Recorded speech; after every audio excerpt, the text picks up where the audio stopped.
The small town of Maplewood had always been a place where life moved at a steady, predictable pace.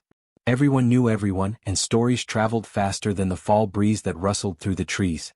At the heart of this charming town stood Maggie's Diner, a modest but beloved establishment that was more than just a place to eat. For the locals, it was a second home, a spot where friendships blossomed and lives intertwined. Maggie's Diner was run by Maggie Callahan, a spirited woman with a hearty laugh and a knack for making people feel at ease. Her staff included Beth Carter, a kind-hearted waitress with a resilience born of hardship. At 38, Beth was a single mother raising her teenage daughter Lily. Widowed at 32, Beth had poured herself into her work, becoming a fixture at the diner and a trusted confidant to many. It was a crisp autumn evening when Beth's life took an unexpected turn. The dinner rush had come and gone, leaving the diner quiet and dimly lit. As Beth wiped down the counter, she noticed a boy sitting on the curb outside. His clothes were tattered and his face was pale, his hollow eyes staring into the distance. Beth's heart ached at the sight. Despite Maggie's no-nonsense policy of keeping business and personal matters separate, Beth grabbed a plate of pancakes and stepped outside. "Hey there, sweetheart," she said softly, kneeling beside the boy. "You look hungry?" The boy glanced at her, his eyes filled with a mix of fear and uncertainty. "I don't have any money," he mumbled. "That's okay," Beth replied with a warm smile. "This one's on the house." He hesitated before taking the plate, his small hands trembling. As he began to eat, Beth sat beside him. "What's your name, honey?" she asked. "Ryan," he answered between bites. "That's a nice name. Do you have family nearby?" Ryan froze, his chewing slowing. "No," he said finally, his voice barely audible. "Not anymore." Over the next few minutes, Ryan revealed fragments of his story. His mother had passed away months earlier, and his father, consumed by grief, had struggled to keep their lives together. One night, after a heated argument, Ryan had run away, believing he was the cause of his father's pain.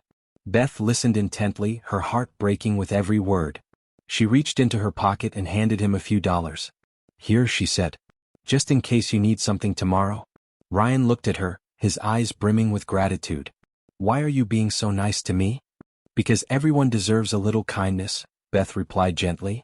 The next day, Beth found herself thinking about Ryan. She couldn't shake the feeling that his story was far from over. That evening, as she worked her shift, a man entered the diner holding a photo. His clothes were rumpled, and his face bore the lines of worry and exhaustion. "Excuse me," he said, his voice urgent. "Have you seen this boy?" Beth's breath caught as she recognized Ryan's face in the photograph. The man introduced himself as Mark, Ryan's father, and explained how his son had disappeared after leaving a note that read, "You're better off without me." Beth led Mark outside, her heart pounding.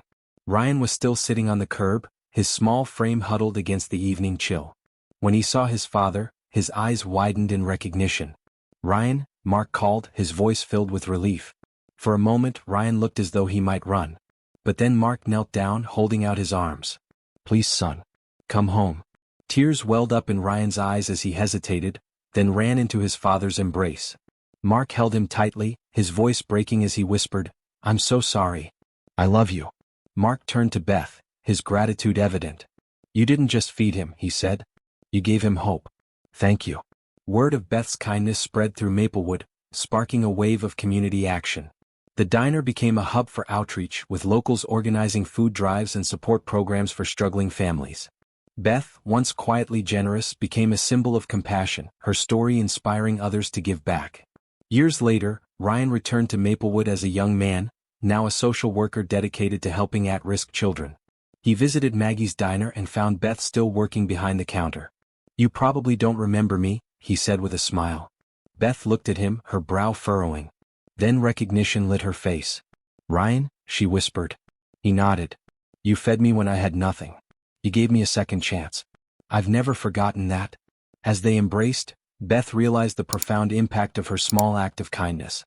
It had created ripples that touched countless lives, proving that even the simplest gestures could change the world. If this story moved you, please don't forget to like, share, and subscribe to Mr. Caleb's Story.